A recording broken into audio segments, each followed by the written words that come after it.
the stand. Now he runs. He produces a magic trick. He pulls out another one. This is incredible. This is ridiculous. This is 15 out of 10 on the incredible meter. What a player. What an entertainer. Give him the medal. Give him the Delier medal.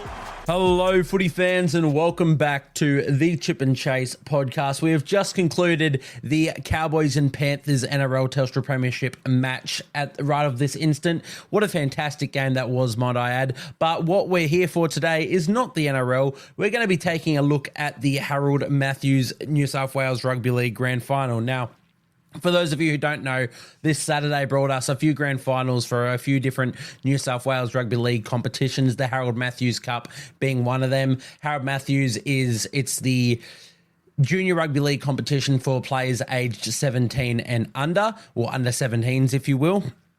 So pretty big deal for a lot of basically all the emerging talent coming through New South Wales. They all get signed to these clubs and get out there and compete. And this was the Saturday mark the grand final for that one being played between the Western Suburbs Magpies and the New Zealand Warriors. Now, pretty exciting stuff, this game. The New Zealand Warriors, this was their first year being introduced into the Harold Matthews Cup, the first year that they had a team registered in the under-17s competition. So really cool stuff to see them go all the way from being a first-time club to making it to the grand final, and as we'll get into very shortly, winning that grand final. The first club to ever make a grand final in their inception year, in their inaugural year, and also the first club to ever win a grand final in the Harold Matthews Cup in their inaugural year. So really cool stuff here. But yeah, I was lucky enough to sit down, had a lot of time to kill today. I just sat down and watched football all day. What a life to live. So I got to sit down and watch this one. Didn't get to see it live, but yeah, watched it back in between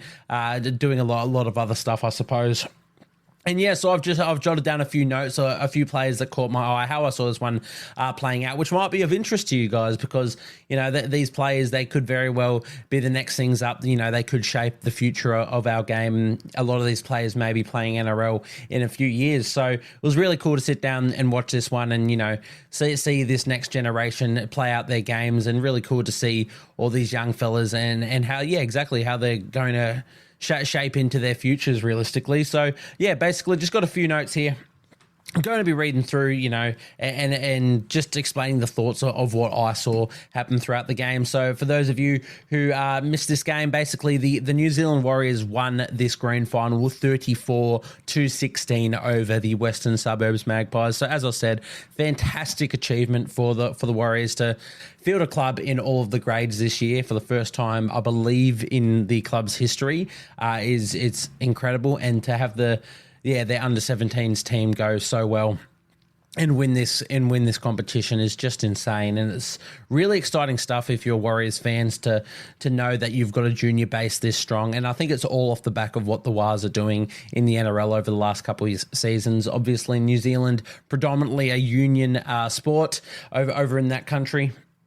But with the success of the Warriors and what they're doing in the NRL, it makes a lot of players like the ones we saw in this game, you know, want to switch over and play some rugby league. And that's awesome to see because there's so much talent out there, evidenced by the scoreline. As I said, so that's Warriors winning 34-16. But look, we'll just take a look at the Magpies players. As I sort of do with my normal review podcast, we'll take a look at the losing team first, how they went, a few standouts from those guys, and then we'll go a bit deeper into how the Warriors played. So firstly, for the Western Suburbs Magpies, Phoenix Godinay, my God, he put in a monster effort this game. Not sure if he played the full game. I can't recall. The big thing with these is you don't really get stats for these sorts of games, so it's just all eyeball. Go and watch the game yourself, and yeah, it's just basically if these players pass the eye test, and Phoenix Godinay for the Western Suburbs Magpies, by God, did he pass the eye test. He was phenomenal. He's got a crazy combination of size, speed, balance, especially for a young player. As I said, you know, under 17s all these players are, so we're looking at a lot of 16-year-olds here, and that is crazy. So definitely a few years off NRL, but you know, we get players debuting at 18. We get Joseph Suwali debuting at 17 a couple of years ago. Like, these players aren't that far off when you think about it like that from playing with men and playing in the big leagues. And Phoenix Godinay, the way he looks already it's scary because his body shape, his size, his ability, he already looks like he could be playing in the NRL. Now, that is a big wrap, and let's just take a moment to realize that these players, they are still young. There's a lot of growing to do. You can always say they look really good, but in this competition. But it is up against players their age, and a big problem, I guess, if you look at it in that way, with junior rugby league across the globe. I suppose I'll say the globe, but not too many countries play rugby league. Is the sort of weight division talk that has been for a long time. A lot of the time, if you're just bigger than everybody else in your age group, then you're just going to be better. And then when it gets to a point where you stop growing and everybody else catches up, or they've all learnt the fundamentals in their game and all you're relying on is size, and that gets a bit tough for you to make any movements. So, that can translate a little bit to Harold Matthews, but not necessarily. Harold Matthews is still the best of the best. So, there are still scouts out there choosing these players and signing these players from across these countries. At young ages, sure, but they're going up against the best in the country of their age. So Phoenix Godinay, I keep going to say Peter Godinay. Shout out Peter Godinay, one of the greats. But no, Phoenix Godinay, he was tremendous. Yes, against 16-year-olds, but as is he. So you basically it's equal playing field here, and he was just absolutely tremendous. I genuinely think he has a massive future. I don't want to get too far ahead of myself, still very young, as is every player that I'm going to talk about in this little podcast. But yeah, Phoenix Godinay, my God, did he catch my eye. He was the right side, I'm pretty sure he was right side second rower for the Magpies. Between scoring their opening try 3 minutes into the contest, where he beat like half the Warriors team, and just throughout the rest of the game, I don't recall him having a break. So had a lot of energy, a lot of fitness in him. As I said, just the combination of his size, speed, power, balance, you name it. He really had it all. So definitely a player to keep an eye on in the future, this Phoenix Godinay. Really believe that he has a big future in the game. Now, keep in mind, I haven't been able to watch every Harold Matts game throughout this year. I'm sitting in here tuning into a grand final, so it's easy for me to just call whoever went really good in one game of the year. But if you made it to the grand final, you're doing pretty damn well for yourself. And if you're performing in that grand final, you're doing even better for yourself. And Phoenix Godinay was one of those players. So thought he was really, really impressive for the Magpies. Another one that caught my eye was the Magpies halfback, Alex Isdale, I believe it was, Isdale. Just really caught my eye. I don't know exactly what it was. Like he didn't get all of his kicks right, if you will, but he just looked like he had a good form to it, and he had really good vision. Just a really solid kicking technique to the way he was striking the footy, in my opinion. Just the way he directed traffic was really good. He was bobbing and weaving in his runs, just playing really good eyes up footy. And then whenever they would settle into their shapes, the Magpies, he was straightened in the line and released off the back of that. So I thought he looked really good. There was nothing necessarily stand out that he did, no try assists or tries or line breaks or whatnot, but just the way he directed traffic, I thought he looked really good. That's Alex Isdale or Isdale. Apologies if any of you are watching this and I mispronounce your names. It's going to happen a lot. I'm not familiar with all your names. I'm not familiar with your work, if you will. But yeah, I thought he was really one that caught my eye. Even the way he defended, and he would just try and work the players over onto their backs is just a really good strategy to be learning as a 16-year-old. Obviously, I'm not sure how often that's coached into rugby league now, how early that's coached into rugby league. It certainly wasn't coached through my juniors, but nowadays with the wrestle so influential in rugby league, it's good to see players even at 16 years old. And really, Alex was a relatively small player out there, looked quite small compared to a lot of the others out there, but didn't stop him from trying to work that play over, and it just shows really good knowledge of the game. But yeah, really liked how Alex Isdale looked. There's something about him, so hopefully he has a big future in our game. The Magpies hooker, Ashton Large, thought he had a really solid game as well in a losing effort. Really liked his work around the ruck, and he had a really nice ball to Christian Tapau Moores, I believe it was, which, really nice little set piece that the Magpies put together there to put Tapau Moores over for a try. But that was all off the back of Ashton's play around the ruck and really just silky skills there. So I thought he was really good for the Magpies. Another one that caught my eye for the Magpies, their centre. I'm definitely going to butcher this one, but I believe it's Himasi Makasini. Himasi Himasi Makasini. Regardless, apologies I've butchered that, but regardless, I thought he was not necessarily really good. He was actually kept relatively quiet, to be honest. He was contained quite well by the Warriors defense, which is a testament to how they played, which we will get into them in a bit. But God, he looks like an absolute monster. Moves really well for his size. And, as a center, when he's that big and moving as well as he was, really scary signs. So hopefully he can really go on to be something. As I said, didn't have any standout moments, was kept pretty quiet, to be honest. But looked giant out there, and he had a few moments, got to the outside once or twice, flicked a nice offload. So there's skills in his game, whether or not they come off and whether or not they translate into the higher leagues, that remains to be seen. Again, I can't stress enough that these guys are only 16. There's a lot more to play out in their lives before they're any chance of being NRL players. So let's not put pressure on any of these players anytime soon, guys. As I said, really young. I'm just trying to give them some love here because, for a lot of people at that age, this could be the biggest game of their lives. They may not make it to the higher leagues, to New South Wales Cup or to the NRL. So this could be their crowning joy, their crowning moment, their crowning glory, if you will. So I want to just go out and pay my respects to that. But I've lost his name. Makasini. Thought he looked quite scary, and hopefully he has a big future in our game. Now look on to the Warriors. Unfortunately, the Maggies, they did get down quite convincingly in this one. So there weren't too many just standout performers as a club, but fantastic effort for them, and congratulations to making it to the Harold Matts Grand Final. That's a fantastic achievement for all of the players who didn't quite get a mention in this podcast, but you guys, fantastic stuff for you guys, and congratulations to you. Obviously had a fantastic season. You guys, you deserved it. So awesome stuff for you guys. But onto the Wars.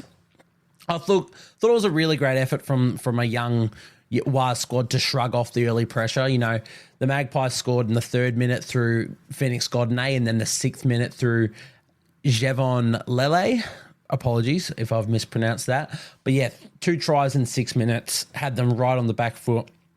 And for a young team to just shrug that off, settle into their game plan, and just go on with their business is really, really encouraging. A lot of NRL teams probably can't even do that, to be honest. You just get 2 quick tries scored on you.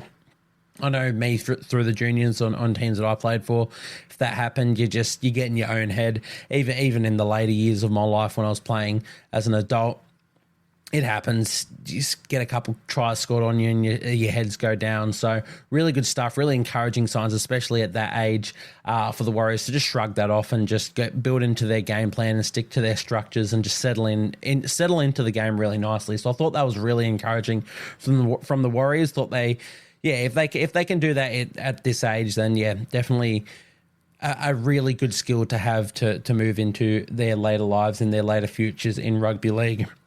But onto their standouts, I thought their halfback, Jack Thompson, had a really, really fantastic game. It's been pretty highly touted from people I hear around the Warriors joint, people who are in the know in that club. He's a Newcastle boy, or I believe a Cessnock boy, Maitland. Around the Hunter area is Jack Thompson. Pretty highly rated. The Warriors worked pretty hard to get him over. There's a lot of media attention going to the signing of Jet Cleary. Well, Jack Thompson, they got even before that, and similar ages. Jack Thompson, he's as I said, quite highly touted, and I think he's going to be a really good player. Hopefully we can see more of him in the future. But had a really good game in this grand final. Showed a great individual brilliance to score his first try, just stepping off his right foot and blitzing the Magpies through the centre. And he put Lennox Tuiloma over for the second try as well. No, to be fair, that was more of Lennox's individual strength and effort than it was Thompson's work, but a try assist nonetheless on the board. And then he scored his second try as well, just supporting the break from who said it? It was their fullback, which Joseph Ratcliffe, I believe. Just supporting Ratcliffe up the middle, and scoring a nice try there. So that was all in the first half. He had 2 tries and a try assist from halfback. He kicked well as well.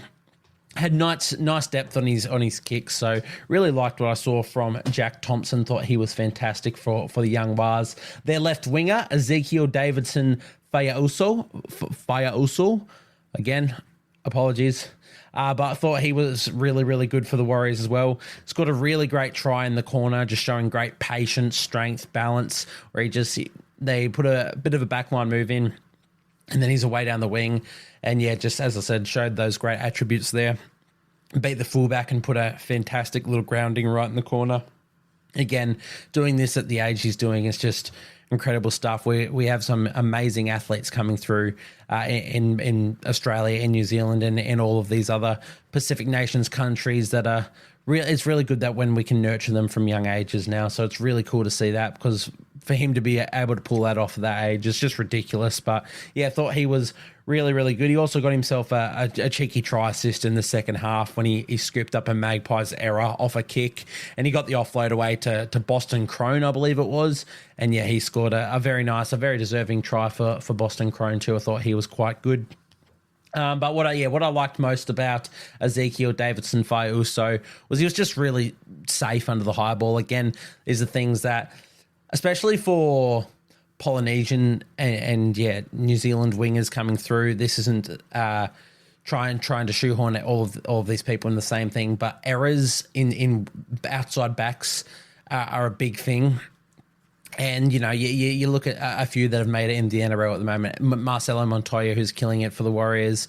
Edward Kosi in their lower grades. Manu Vatuvei, when he was a killer for the Warriors. These are all players that the biggest gripe to their games was just errors, especially under the high ball. And it was really good to see Ezekiel. He was fantastic. Did not even look like missing a ball there, missing a bomb. So really good stuff, really promising signs for him. Thought he had a great game.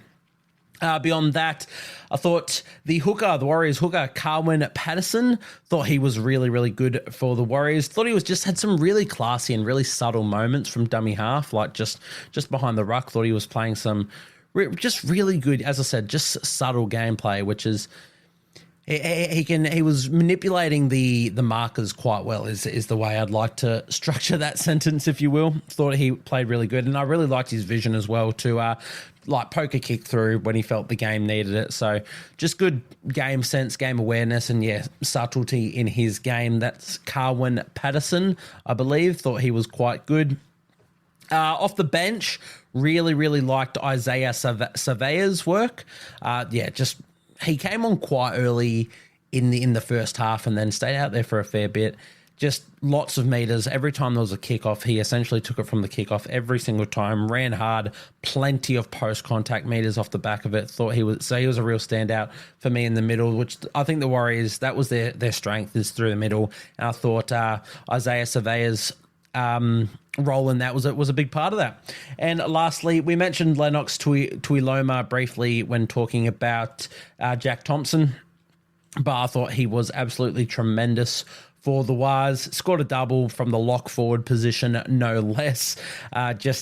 Unbelievable individual effort to seal the game for the Warriors as well with that last try. So not too much that you can say about Lennox's effort. He was the best player on the field in attack, in defense. For him to have the bearing he did from the position that he played, really incredible stuff. So I thought he was fantastic. But once again, any player that I didn't mention, congratulations to you guys from the Warriors to make it this far as I said, in your inaugural season. It's something to be cherished. And if you didn't quite get a mention here, that does not mean you played bad. I'm just trying to make these short and sharp and get to the standouts. But every one of you played well and you won this game, and you're very deserving winners. So congratulations to all of you for this incredible achievement, to be honest. So once again, the only thing I just want to reiterate before we sign off here is, again, 16-year-olds. This is an under-17s comp. All these players that I've said, give them time. A lot of these players may not go on to do great things. This is quite, there was substantial margin off NRL and off first flight footy. And even if they make it to New South Wales Cup, etc., it's yet to be seen how any of these guys go against men. So just ease pressure on these guys. please, we're not here to call any of these players potential superstars because we don't know and we don't want to put that pressure on them too early. But everyone that I have mentioned, they played well, and that's all I can say to you guys. So that one will wrap us up for this one. Once again, a massive congratulations to these teams, the Western Suburbs Magpies and the New Zealand Warriors, for making it to the Harold Matts Grand Final. Both deserving teams, and yeah, congratulations to the New Zealand Warriors for winning this one, and everybody who was a part of it, congratulations to you guys. But that one will wrap us up. We'll move on to our UNE SG Ball Grand Final wrap-up just after this one, or both these podcasts will be published at the same time, so if you want to listen to them, should be right up and ready to go. But that one will wrap us up, and I will thank you guys for watching, and I'll see you guys next time.